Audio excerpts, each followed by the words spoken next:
Iran kembali meluncurkan serangan ke Israel dan menghancurkan sejumlah akses strategis hingga fasilitas penting. Dalam video yang dirilis Korps Garda Revolusi Iran, ini merupakan serangan ke-11 dalam gelombang serangan yang diarahkan oleh Iran. Saling serang antara Iran dan Israel terus berlanjut dalam operasi bertajuk Operasi True Promise 3. Dan sejumlah akses strategis, fasilitas penting hingga gedung-gedung di Israel pun hancur.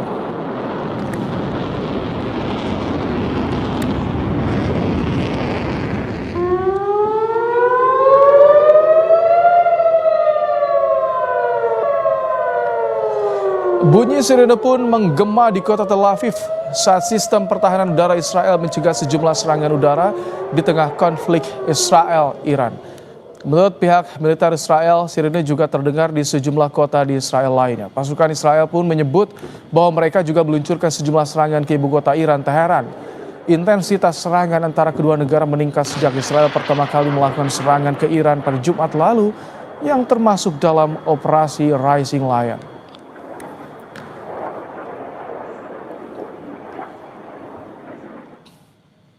Sebelumnya Presiden Amerika Serikat Donald Trump menyampaikan dalam media sosialnya bahwa ia mengetahui lokasi pemimpin tertinggi Iran. Ia pun menyampaikan, "Kami tak mau misil mengenai warga sipil atau pasukan Amerika Serikat. Kesabaran kami semakin menipis." Trump juga menyerukan agar Iran menyerah.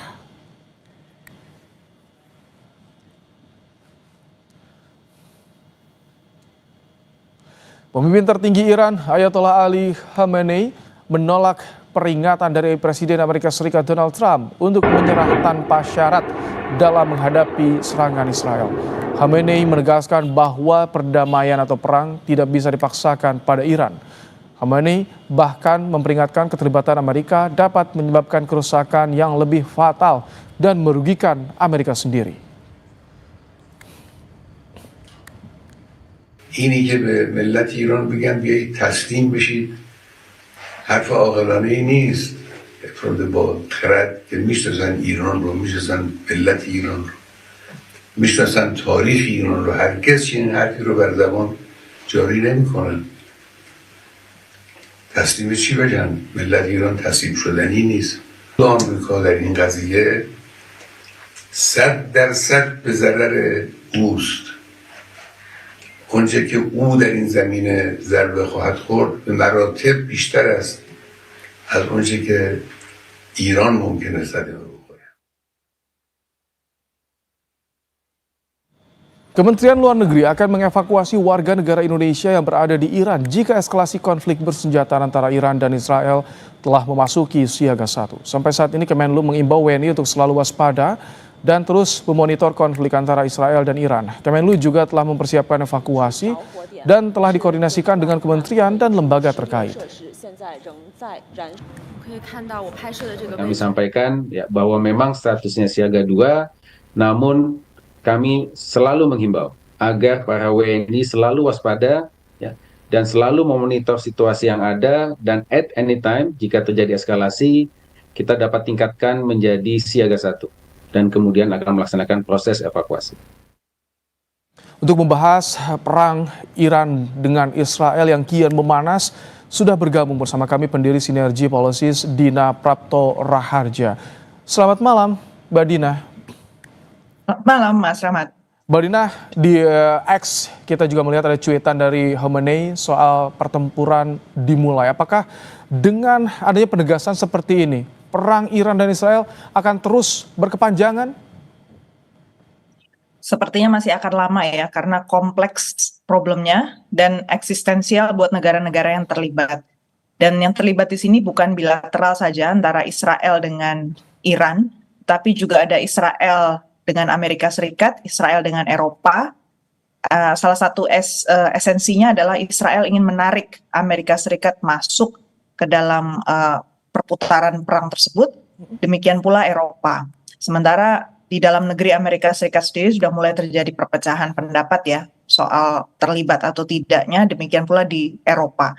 Dan kelihatannya polarisasinya cukup tajam di dalam negeri mereka masing-masing juga. Jadi pada saat yang sama kita juga tahu ya, sebenarnya ini masih ada proses perundingan juga antara Iran dengan Amerika Serikat, yang ternyata Amerika Serikat mengambil kesempatan serangan Israel kepada Iran ini untuk memperkuat posisinya Amerika Serikat.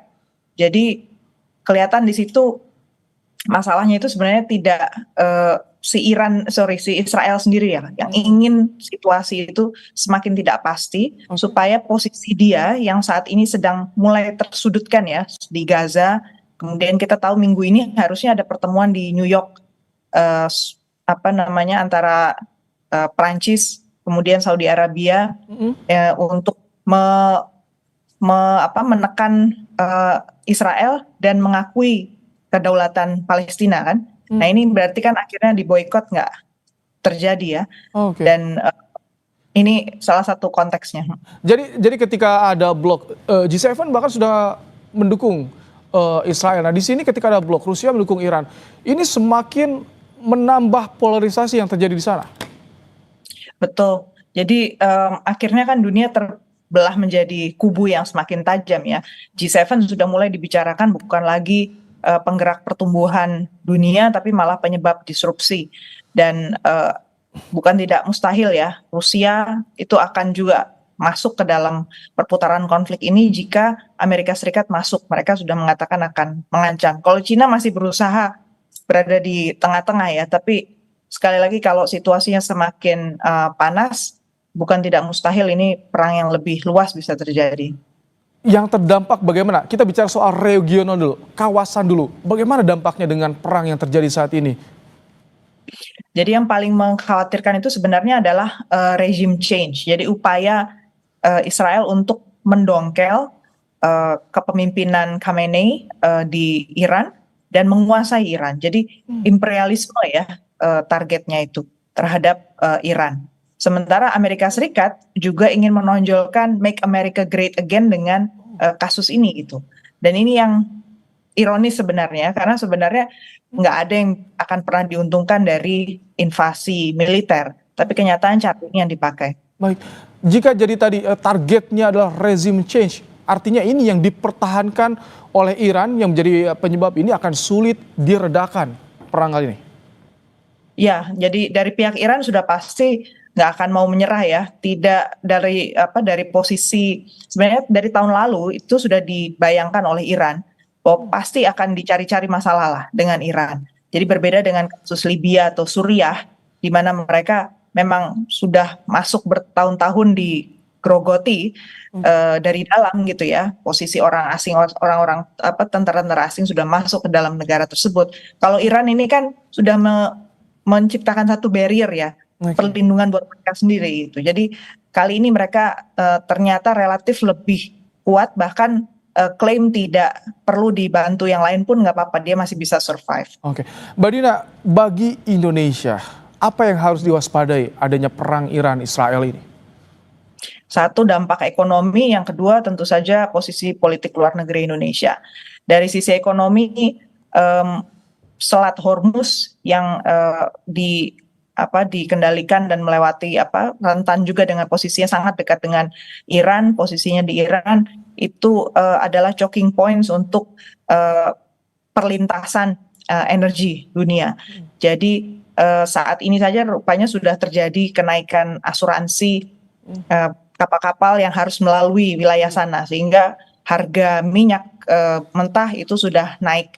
Dan diprediksikan kalau ini semakin memanas, harganya bisa 2 kali lipat. Jadi artinya APBN kita kemungkinan besar akan sangat terseok-seok untuk menutup itu.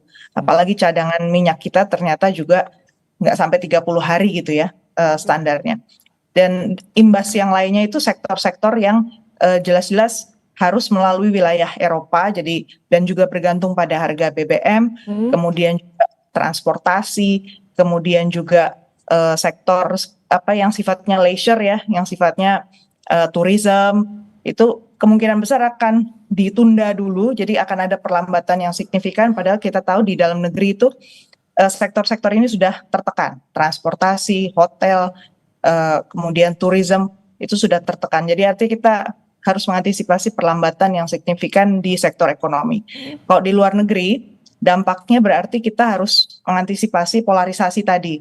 bukan mustahil Indonesia harus memilih ya dan melihat bahwa negara-negara BRICS ini bisa jadi akan berkumpul di satu kubu, sementara Amerika Serikat dan Eropa itu akan di kubu yang lain. Nah, posisi kita di mana itu harus kita perhitungkan.